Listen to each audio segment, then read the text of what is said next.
Je vous propose de commencer quand vous voulez. Ok, alors on y va. Donc,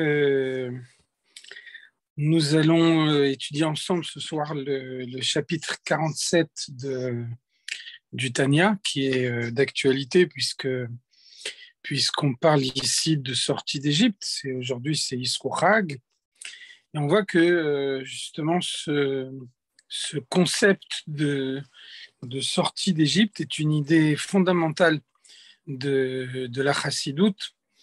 On voit d'abord que le rabbi nous fait remarquer plusieurs fois que à la fin de la Haggadah, dans beaucoup d'autres versions, on dit Chassal Seder Pessah. Le Seder Pessah est terminé, il est arrivé à sa conclusion, alors que dans le texte qui a été établi par l'Admour HaZaken, cette phrase ne figure pas. Et donc, de cette façon-là, l'Admour HaZaken suggère que la sortie d'Égypte est un processus continu qui ne s'est pas passé à un instant T, mais qui se prolonge tout au long de l'existence d'un juif. On voit que l'Admour HaZaken, dans l'Écoute Torah, et ensuite, donc, cette idée a été largement reprise par les Rebbeim suivants, constate que le verset dit Kime tsetra me'eretz Mitzrayim, areinu niflaot, comme au jour de ta sortie d'Égypte, au jour au pluriel, areinu niflaot, je te montrerai des merveilles quand le Mashiach viendra. Et donc, l'Admour HaZaken nous dit, mais finalement, un seul jour a été suffisant pour sortir d'Égypte, puisque donc il y a eu un moment où ils étaient encore en Égypte, et puis ensuite, ils ont quitté ce pays. Et donc, ce jour-là, on a quitté l'Égypte. Et donc, comment comprendre le pluriel qui figure dans le verset? Donc, l'Admour HaZaken nous dit, ce pluriel, Yime tsetra meretz Mitzrayim, les jours de ta sortie d'Égypte au pluriel, eh bien, ce pluriel veut dire que la sortie d'Égypte est un processus continu qui se prolonge tout au long de l'existence d'un juif, qui se prolonge tout au long de l'existence du peuple juif. En fait, la sortie d'Égypte a été le début d'un processus qui aboutira, qui sera définitif au moment de la venue du Mashiach. Donc, il y a l'histoire du peuple juif qui est une sortie d'Égypte à travers les générations, le conduisant vers la venue du Mashiach.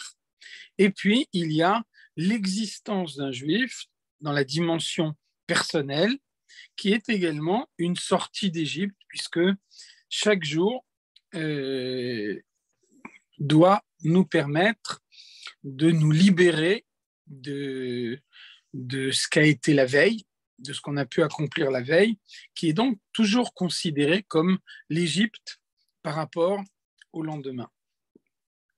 Donc, Mitzrayim, l'Égypte, c'est de la même étymologie que Metzar. Metzar, c'est l'étroitesse, la barrière, l'entrave. Finalement, sortir d'Égypte, ça veut dire sortir des barrières de sa personnalité. Et donc, on s'aperçoit que bien souvent, quand un homme est limité, eh bien, il est limité parce que il se limite lui-même. Et bien que vous abordez une certaine idée au moment de l'étude, et puis vous vous dites c'est trop compliqué, j'arriverai pas à comprendre. Dès l'instant où on décide que c'est trop compliqué et que j'arriverai pas à comprendre, eh bien nécessairement on n'arrivera pas à la compréhension. C'est impossible. Ça veut dire que un homme s'est fixé lui-même une limite, et donc il est victime de la limite qui s'est fixée. Alors c'est ça ce que ça veut dire sortir d'Égypte au sens spirituel et également au sens quotidien,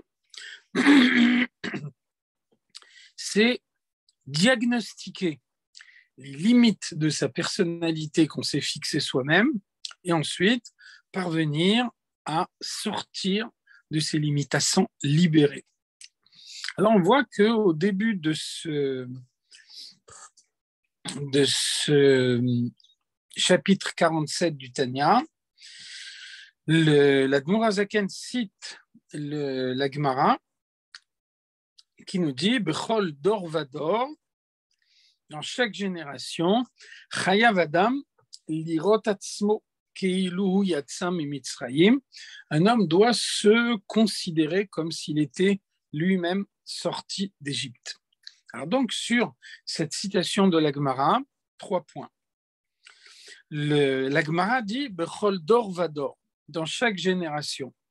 L'Admour HaZaken ajoute dans le Tanya Vechol yom vayom, chaque jour. La sortie d'Égypte de chaque génération, c'est la sortie d'Égypte du peuple d'Israël dans son ensemble. C'est la sortie telle qu'elle est dans le fil des générations. Mais après, Vechol Yom Vayom, il y a également une sortie d'Égypte quotidienne, et ça, c'est la possibilité qui est accordée à chacun de faire que chaque jour, on puisse s'élever au-dessus de ce qu'on était la veille. Donc, première modification introduite par l'Admour HaZaken. Deuxième point, l'Admour HaZaken nous dit Lirot Atzmo. On voit qu'il y a 2 versions qui existent. Il y a une version qui dit, on le trouve également dans certaines versions de la Haggadah, certaines versions donc disent les harot et atzmo, se montrer soi-même. L'Admour HaZaken nous dit lirot atzmo, se considérer soi-même. Et donc, vous voyez immédiatement la différence entre se montrer d'une certaine façon et se considérer soi-même d'une certaine façon. Se montrer, c'est afficher une attitude par rapport aux autres, qui n'est pas nécessairement quelque chose de ressenti profondément.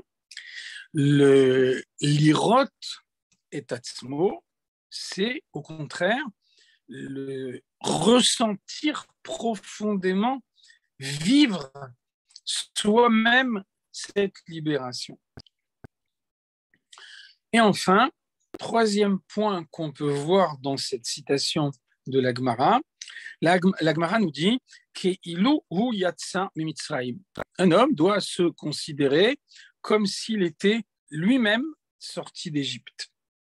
Et l'Admour HaZaken rajoute ici un mot, hayom, comme s'il était sorti d'Égypte aujourd'hui.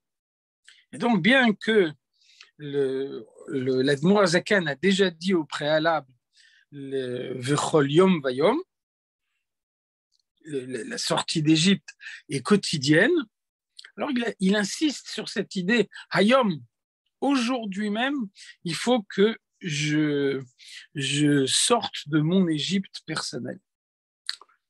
L'Admour HaZaken nous explique quel est le sens de cette sortie d'Égypte.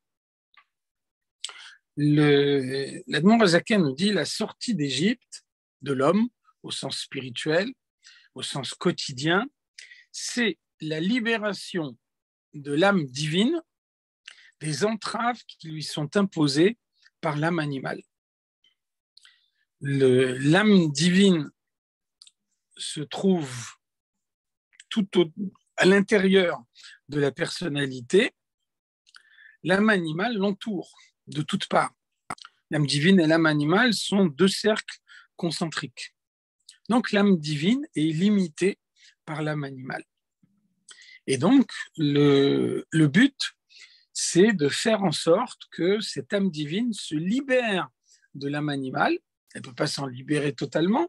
Elle est obligée de subir certaines contraintes physiques. Elle est obligée de manger, de boire, de dormir, de faire un certain nombre d'actes matériels qui sont nécessaires à la vie. Mais donc, le but de la sortie d'Égypte, c'est de réduire l'importance de tous ces actes de façon à faire du service de Dieu son existence essentielle. Et donc, de quelle manière peut-on réaliser cette sortie d'Égypte? Alors d'abord, l'Admor HaZaken nous trace le cadre général de la sortie d'Égypte. Al-Yadeh Esek HaTorah ve'Hamitzvot. Le moment de se libérer de son Égypte personnelle, c'est l'étude de la Torah et c'est la pratique de la mitzvah. L'étude de la Torah, c'est un moment où un homme est profondément attaché à Dieu. L'étude de la Torah, c'est le moment où on prend une idée émanant de la sagesse de Dieu et qu'on arrive à introduire cette idée en soi.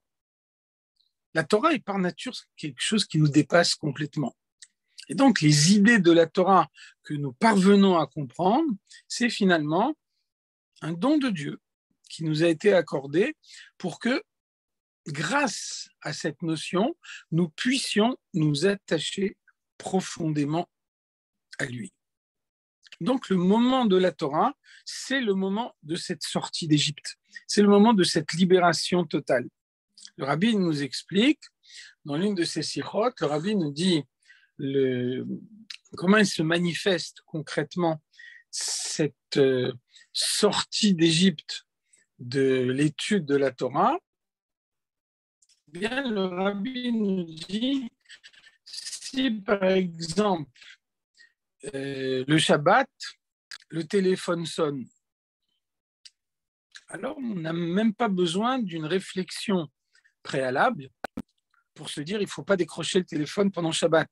Chacun a intégré l'idée que le Shabbat, on ne répond pas au téléphone, et donc sans aucune réflexion préalable, si le téléphone sonne pendant le Shabbat, on n'a même pas l'idée de le décrocher. Eh bien, nous dit le Rabbi, quand on étudie la Torah dans la semaine, ça doit être exactement la même chose. On doit être tellement absorbé par l'objet de son étude que si le téléphone sonne, eh bien, il ne doit même pas venir à l'idée de le décrocher. Ensuite, après avoir mentionné l'étude de la Torah, le Rabbi, l'Admor HaZaken, cite également un mitzvot, Esek HaTorah ve'Hamitzvot, accomplir une mitzvah, c'est également s'attacher profondément à Dieu. C'est révéler la lumière de Dieu dans le monde et c'est aussi un moyen de se libérer des limites de sa personnalité. La mitzvah, qui est pratiquée de façon systématique, raffine la personnalité de l'homme. On voit que la Gemara nous dit « Lo nitnu ha-mitzvot, ela le tzaref bahen et abriot » les mitzvot ont été donnés pour raffiner l'homme. Le verset nous dit Adam, Pere Adam Yivaled, Ir Pere Adam Yivaled. Un homme au moment de sa naissance est comme un âne sauvage. Il a besoin de se domestiquer, il a besoin de discipliner sa vie. Et donc, le moyen d'y parvenir, c'est de mettre en pratique les mitzvot. Chaque mitzvah qui est accomplie est un moyen de se discipliner, de se soumettre à Dieu, et donc de cette façon-là, de faire que Dieu soit omniprésent dans notre existence. Donc ça, l'étude de la Torah, la pratique des mitzvot, c'est le moyen le plus général de sortir de son Égypte personnelle. Mais ensuite, l'Admor HaZaken nous dit « Ubifrat » en particulier, il y a un moyen plus particulier de se libérer de son Égypte personnelle. Ce moyen, nous dit l'Admor HaZaken, c'est la lecture du Shema Israël tous les matins. Alors, comment est-ce qu'on peut comprendre ça? On a dit avant, l'âme divine est enfermée dans l'âme animale.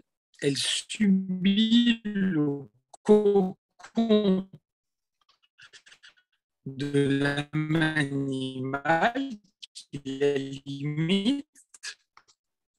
Et donc, sortir d'Égypte, ça veut dire faire en sorte que le poids de cette âme animale soit minimal, de façon à ce que l'homme ne subisse aucune entrave dans son service de Dieu. Alors, qu'est-ce qu'on voit?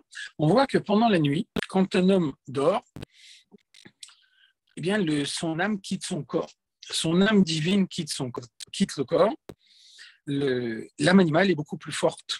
Et donc, lorsque l'homme se réveille le lendemain matin et que son âme divine pénètre de nouveau dans son corps, alors un combat est nécessaire pour faire en sorte que l'âme divine prenne le dessus tout au long de la journée.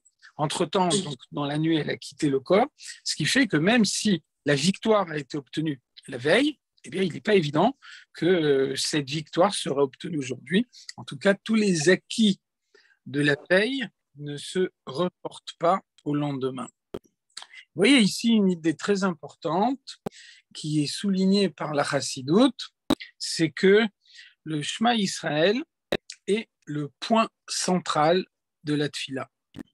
On a l'habitude de penser Excusez-moi. que le point central de la Tfila, c'est la Hamida. Excusez-moi, Avneloul, juste je vous interromps 2 minutes parce qu'on vous entend mal. Il y a beaucoup de coupures et de grésillements. Il y a peut-être un petit souci au niveau de la connexion. Ça coupe souvent.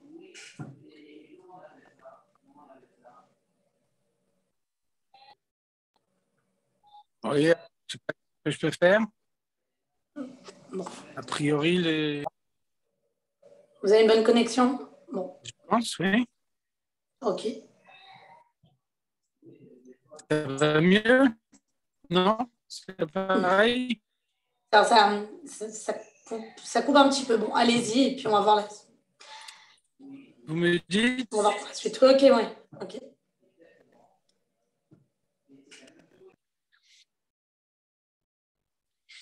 Bien. Donc, je disais que la Hamida est le point central de la Tfila, mais en fait, dans l'Amida, un homme ne fait que mettre en pratique dans son comportement ce qui a été obtenu pendant le temps du Shema Israël. Et donc, c'est pour ça que l'Admour HaZaken nous dit ici que le moment de la sortie d'Égypte, à proprement parler, c'est le Shema Israël. Et on voit que tout ce qu'il y a dans la prière avant le Shema Israël est en fait uniquement une pression au Shema Israël. Tout le début qu'il a, Hodou, Baruch She'amar, c'est un moyen de réveiller en soi la soumission. On voit bien que quelqu'un qui vient de se réveiller n'a pas encore les mots d'une compréhension profonde. Et donc, dans un premier, on essaie d'éveiller chez lui la soumission, qui est la condition nécessaire pour pas arriver la seconde partie de la Tfila, à partir de Baruch She'amar et jusqu'à avant le Shema Israël, c'est finalement une mise en condition émotionnelle. Vous voyez que tous les passages qu'on récite dans cette partie-là de la Tfila conduisent l'homme à s'émerveiller devant la grandeur de la création. Pourquoi est-ce qu'on essaye de provoquer chez l'homme cet émerveillement? C'est parce que c'est le moyen de le mettre en condition pour que la réflexion qui accompagne le Shema Israël soit fructueuse possible. Et ensuite, le point central de la Tfila, et donc Shema Israël, ça veut dire comprendre que Dieu est un, ce qui n'est pas uniquement, il n'y en a pas un deuxième, Sinon, l'idée ne serait pas tellement profonde et on n'aurait pas besoin d'une réflexion approfondie pour pouvoir le comprendre. Hashem Echad, ça veut dire rien d'autre que Dieu n'existe. Tout ce qui existe n'existe que par la force de Dieu. Moi-même, j'existe parce que j'ai en moi la parole de Dieu. Tout ce qui existe autour de moi n'existe que par la parole de Dieu. Vous voyez que cette idée-là est beaucoup moins évidente. Moi, j'ai l'impression que le monde qui se trouve autour de moi a une existence véritable, que chaque objet que je prends, je touche avec mes mains, chaque objet existe réellement. Et donc, la Chassidoute vient nous dire que il n'y a que Dieu qui existe et que toute autre existence est uniquement une émanation de Dieu. Vous voyez que de cette façon-là, on peut justifier toutes les préparations qui sont nécessaires à cette réflexion du Shema Israël pour pouvoir intégrer dans son comportement une idée qui, par nature, dépasse totalement l'entendement des hommes. Et vous voyez que, par exemple, les différentes étapes de la prière ont été ajoutées au fil des générations.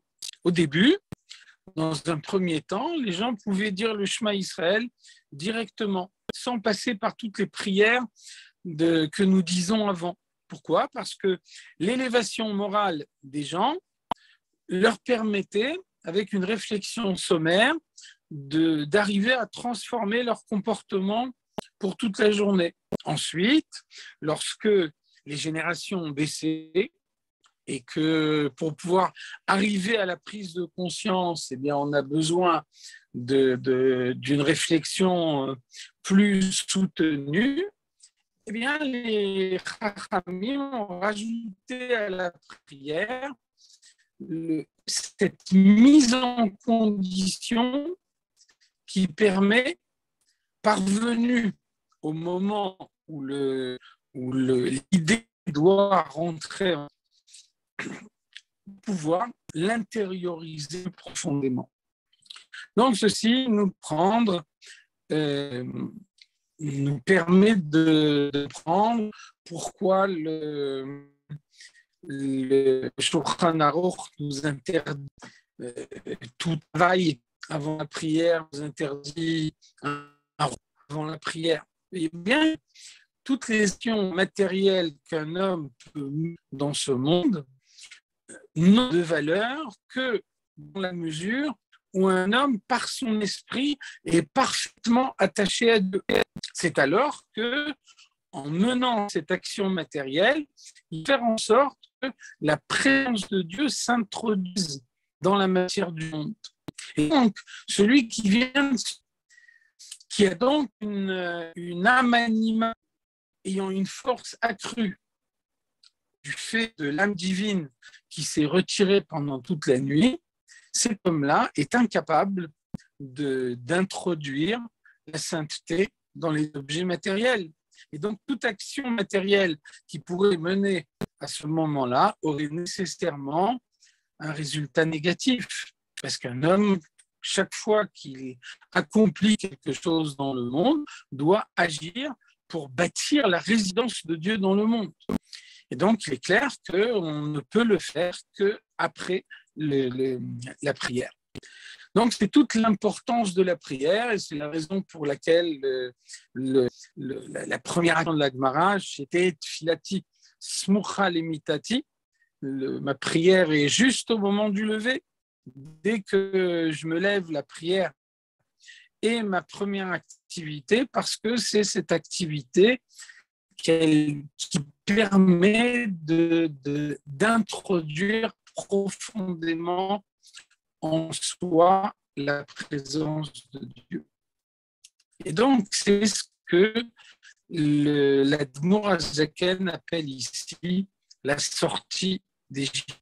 La sortie d'Égypte, c'est sortir des limites de son corps, faire en sorte qu'un homme vit dans le monde matériel et toutes les activités matérielles, qu'à aucun moment ces activités n'empiètent sur sa vocation véritable qui est mettre en évidence la prière de Dieu. On peut rapprocher cette idée que l'Admor Hazaken développe un peu plus loin dans le Tanya, celle de la Tchouva Ilaha, la Tchouva supérieure, l'idée qui est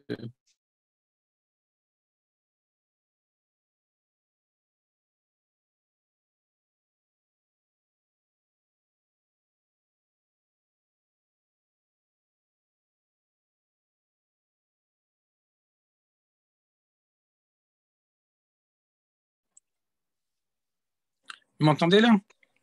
Oui, oui, juste on ne vous voyait plus. Voilà.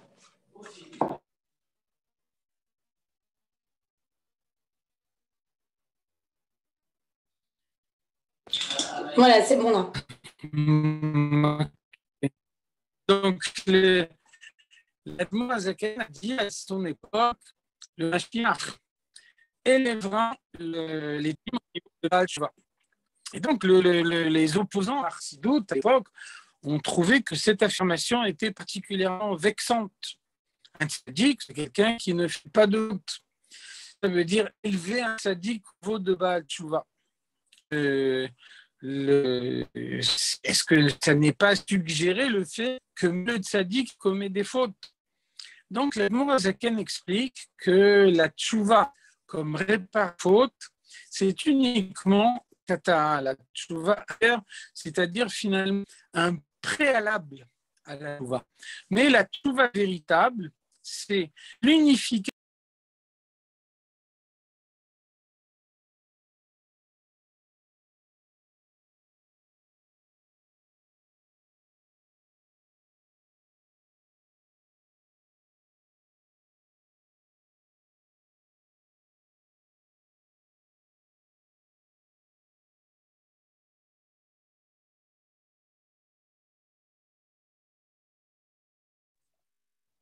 Oui, on a des problèmes de connexion, hein.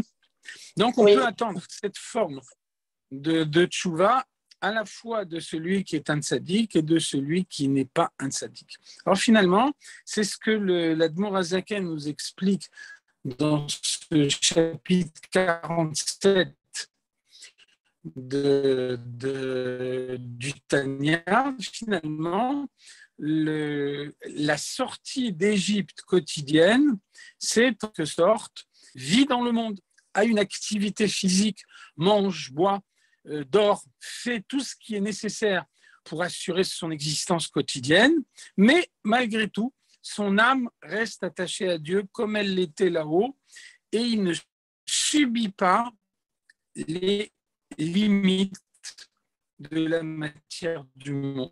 C'est alors qu'on est réellement libéré. Peut dire, c'est se fixer un objectif particulièrement ambitieux. On vit dans un monde matériel. Comment est-ce qu'on peut oublier les contraintes du monde matériel, avoir une existence physique et malgré tout être par son esprit attaché à Dieu comme on l'était là-haut, comme la Neshama, l'âme était attachée à Dieu quand elle se trouvait là-haut avant de descendre en bas dans ce monde. Et donc, le chapitre 47 se conclut en répondant à cette question. Et l'Admor Hazaken nous dit, ben justement, après cette réflexion à Israël, on dit la Hamida. Au début de la Hamida, on rappelle Eloké Abraham. Dieu est le Dieu d'Abraham. C'est en ça qu'on peut trouver a fourni d'immenses efforts pour pouvoir découvrir Dieu. Abraham vivait dans un monde totalement idolâtre. Et donc, dans ce monde totalement idolâtre, il a fallu qu'il découvre l'unité de Dieu. Et donc, on voit que, par exemple, le Midrash nous dit « Ben shalosh shanim hikir Avraham et bor'o ». Abraham a reconnu son créateur à 3 ans. Le Rambam dans le Mishneh Torah, nous dit Abraham a reconnu Dieu à 47 ans ou à 49 ans, selon les versions. Le rabbi nous explique que les deux textes ne se contredisent pas. À 3 ans, Abraham a commencé sa réflexion pour pouvoir découvrir la présence de Dieu dans toute son existence. Et puis, il a fallu un cheminement d'esprit, il a fallu un cheminement de la pensée qui a duré plus de 40 ans pour que Abraham prenne pleinement, totalement conscience de la présence de Dieu dans son existence. Et ensuite, une fois qu'Abraham est arrivé à ce stade-là, eh bien, il a mérité le titre de Merkava. Avot hen a Merkava. Les avot sont comparables à une charrette. Qu'est-ce que c'est qu'une charrette? Une charrette est totalement incapable de se déplacer autrement que dans le sens qui lui est indiqué par le cocher. C'est le cocher qui guide la charrette et la charrette est totalement dans les mains du cocher. Et bien de la même façon, Abraham était totalement dans les mains de Dieu. La soumission était la règle permanente de son existence. Et donc, cette soumission permanente faisait que le moindre de ses gestes, même le plus trivial, le plus courant de l'existence quotidienne, était uniquement une expression de sa soumission totale à Dieu. Et donc, nous dit l'Admour Hazaken en conclusion de ce chapitre, En Korin Avot Ela Lishlosha, il y a seulement 3 qui méritent le titre de père, Avram, Yitzhak et Yaakov. Ça veut dire que l'enseignement qu'on tire d'une tribu ne concerne pas nécessairement une autre tribu, alors qu'un père lègue son héritage à son fils. Et on voit que l'Agma nous dit Tinok ben Yomo Yoresh Akol. Un enfant qui vient de naître, un enfant au jour même de sa naissance, si ce qu'à Dieu ne plaise, il perd son père le jour de sa naissance, eh bien, il hérite de la totalité des biens de son père. Il s'agit d'un enfant qui vient de naître, qui n'a rien accompli dans sa vie, qui n'a pas fait la moindre action positive, mais malgré tout, il peut disposer de la totalité de l'héritage de son père. Et donc, on voit qu'un héritage n'est pas lié au mérite personnel, il n'est pas lié à l'effort personnel. Un héritage est un potentiel qui est accordé à chacun. Et donc, nous dit l'Admour Hazaken, cette capacité qu'a eu Abraham de sortir d'Égypte, eh bien, elle est accordée en héritage à chaque juif. Et en conséquence, même si pour Abraham, ça a été le résultat d'un effort intense, qu'il a fallu plus de 40 ans pour pouvoir obtenir ce résultat, un juif, lui, descendant d'Abraham, vivant après le don de la Torah, a la possibilité de révéler ce potentiel qu'il porte en lui, et donc de cette façon-là, servir Dieu, sortir de son Égypte, faire que chaque jour on puisse sortir de l'Égypte qu'a été la veille. Eh bien, de cette façon-là, on a la certitude que chaque jour peut avoir son apport dans le service de Dieu. Chaque jour peut être empli de tout son contenu. Et donc, c'est de cette façon-là qu'on est réellement libéré d'Égypte. Pour en finir, je voudrais citer le Zohar qui me dit le Yoma Chada Levusha Chada. Un jour correspond à un vêtement de l'âme. Le verset de Tehilim nous dit Yamim Yutsaru Velo Echad Bahem. Donc l'eau, ça s'écrit Lamed Vav, mais nous le lisons Lamed Aleph, sens la négation. Yamim Yutsaru, des jours ont été créés, Velo echad bahem, et pas un seul de ces jours ne nous permet de nous écarter de la volonté de Dieu. La Chassidoute donne une autre lecture de ce verset en conservant l'orthographe originelle du mot lo, lui, pour lui. Yamim Yutsaru, un homme descend en bas dans ce monde, une Neshama descend en bas dans ce monde et Dieu lui accorde un certain nombre de jours qu'elle doit vivre ici-bas.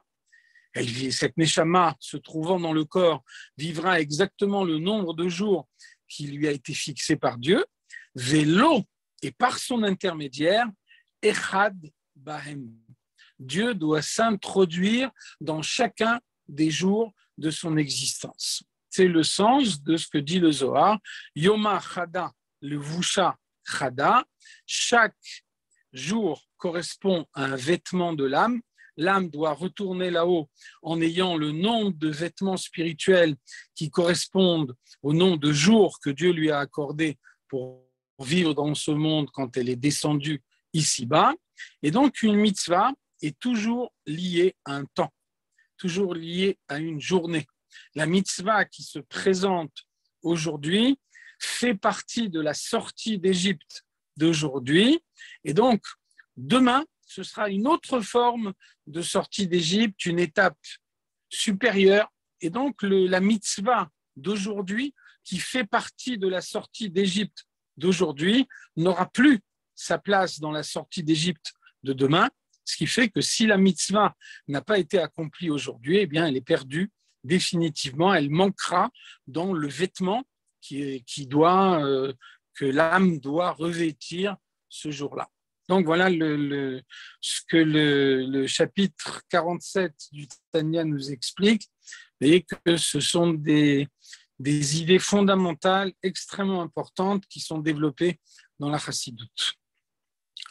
Voilà, si vous avez des questions, si je peux y répondre, je le ferai avec plaisir. Alors, merci beaucoup, Rav Melou, pour ce shiur. Alors voilà, j'ai deux petites questions. La première, on me dit en fait, est-ce que quand vous parlez de sortir d'Égypte, est-ce que par exemple ça peut être une évolution chacun à son rythme, dans le sens où quelqu'un fera une mitzvah un jour, puis après quelques mois après une autre, puis pour un autre ce sera une étude pas forcément en hébreu, en français. Est-ce que les petites choses comme ça peut aussi s'appeler sortir d'Égypte? Alors, non seulement les petites choses font sortir d'Égypte, mais les grandes choses sont constituées de petites choses. C'est une collection de petites choses qui font les grandes choses. On voit que dans Yom Yom, on nous dit qu'un des arguments du Yetzer Hara, c'est de dire à l'homme que le service de Dieu, ça consiste la akor harim ou le shaber slaim, à déraciner des montagnes et à briser des rochers. Donc, le Yetzer Hara dit à l'homme, servir Dieu, ça veut dire des accomplissements énormes. Et donc, si tu n'es pas capable de ces accomplissements énormes, ben, c'est même pas la peine d'essayer. Donc, effectivement, non seulement l'avancement est fait de petites étapes, mais effectivement, il est important que ces petites étapes soient adaptées au niveau de chacun. Et donc, l'avancement de l'un ne sera pas nécessairement l'avancement de l'autre. Et c'est pour ça que vous voyez que la Chassidoute a introduit cette notion de mashpia, avoir un guide spirituel, parce qu'il est évident que bien souvent, on n'est pas objectif sur son propre compte. Et donc, on ne sait pas si l'effort qu'on fait est suffisant par rapport à soi ou s'il n'est pas suffisant. Donc, le fait de consulter une tierce personne dans laquelle on a confiance, ça peut être un moyen de vérifier que la décision qu'on a prise est la bonne, qu'on a fait le bon choix. On explique dans la Chassidoute que un homme a un Yetzer Tov et un Yetzer Hara, il a un bon penchant et un mauvais penchant. Lorsqu'il va voir quelqu'un d'autre et qu'il lui demande conseil, alors cet autre lui répondra avec son bon penchant. parce que le bon penchant sait qu'il y a une mitzvah d'Ahavat Israël, d'aimer son prochain, et que lorsqu'on a la possibilité d'aider son prochain, on doit le faire. Par contre, le mauvais penchant de l'autre n'interviendra pas, parce que le mauvais penchant de l'autre, il est chargé de faire des fautes à l'autre, mais pas à celui qui vient demander conseil. Donc, ça veut dire, nous dit le rabbi en particulier, que demander un conseil à quelqu'un, c'est obtenir une réponse qui émane uniquement du Yetzer Tov. Et donc, de cette façon-là, on peut liguer deux Yetzer Tov contre un seul Yetzer Hara. Et bien souvent, c'est le moyen d'obtenir une clarification sur sa propre personne à laquelle on ne serait pas parvenu si on n'avait raisonné que par ses propres moyens. D'accord, merci beaucoup. Et sinon, il y avait une autre question par rapport au schéma Israël. Vous dites que c'est très important donc, de bien se concentrer, d'avoir des cavanotes. Alors, quelles sont les cavanotes exactes et c'est à quoi il faut exactement penser pour être bien préparé et faire un schéma Israël comme il se doit, quoi. Il y a 3 étapes de réflexion dans le schéma Israël. La première est Hashem Elokeinu Hashem Echad. Donc Hashem Echad, on a dit tout à l'heure, ça veut dire il n'y a que Dieu qui existe. Comment est-ce qu'on peut comprendre qu'il n'y a que Dieu qui existe? Alors on y parvient en 3 étapes. Première étape, on se dit que Dieu Memale Kol Almin, il emplit tous les mondes. Tout ce qui existe n'existe que par la parole de Dieu qu'il a en lui. Alors on voit que la Chassidoute nous dit cette idée-là est une idée tellement évidente qu'on ne peut même pas appeler ça de la foi, Emouna. On peut parler de foi pour quelque chose qu'on n'est pas capable d'expliquer logiquement. Dès l'instant où on est capable d'expliquer logiquement, alors on n'a pas besoin d'avoir recours à la foi. La logique suffit pour nous permettre de comprendre la situation. Donc on comprend qu'il n'y a pas de système autorégulé. Ça n'existe pas. Un système a toujours besoin d'un régulateur extérieur au système. Donc le monde existe et le monde continue à exister sans dérèglement. Le jour se lève tous les matins, la nuit tombe tous les soirs. Ça veut dire qu'il y a un régulateur du système. Donc ça, c'est l'intervention de Dieu dans le monde qui s'appelle Memale Kol Almin. C'est le premier stade de la réflexion. Et puis, si on comprend que Dieu emplit les mondes, alors on comprend aussi que Dieu, ça doit être bien plus que ça. Dieu, ça ne peut pas être uniquement la lumière qui emplit les mondes. Alors, c'est le deuxième stade de la réflexion. Dieu, il est également Sovev Kol Almin. Dieu, il entoure les mondes. Il y a une lumière de Dieu qui pénètre la création et puis il y a une lumière de Dieu qui entoure la création. Et en fait, si on réfléchit bien, même cette lumière de Dieu qui entoure la création, Sovev Kol Almin, ça ne s'appelle pas encore la Emouna. Parce que le Memale, c'est quelque chose qui est parfaitement logique. Et donc, moi, j'ai nécessairement une logique limitée. Et donc, quelque chose que j'arrive à comprendre, c'est nécessairement limité. Donc, même logiquement, je peux comprendre qu'il y a quelque chose qui me dépasse. Ceci nous conduit au 3e stade de la réflexion. Le 3e stade de la réflexion du Shema Israël, c'est Kula Kame Kelo Chashiv. Tout est insignifiant devant Dieu. Donc, ça, c'est la Emouna pure.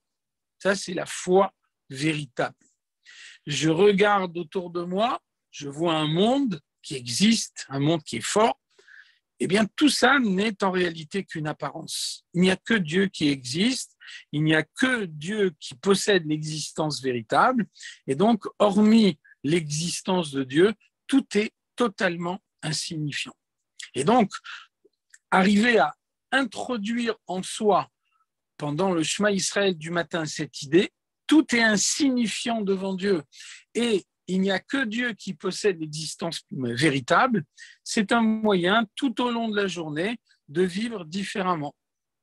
Quelqu'un veut me faire du mal, il est évident que si ça n'est pas la volonté de Dieu, il n'y parviendra pas. Parce qu'on ne peut pas imaginer qu'il se passe quelque chose dans le monde qui ne soit pas la volonté de Dieu. Donc Dieu me protège et donc je n'ai pas besoin d'être inquiet. Donc c'est une autre vision du monde qui est acquise pendant le Shema Israël tous les matins et qui ensuite doit être conservée tout au long de la journée.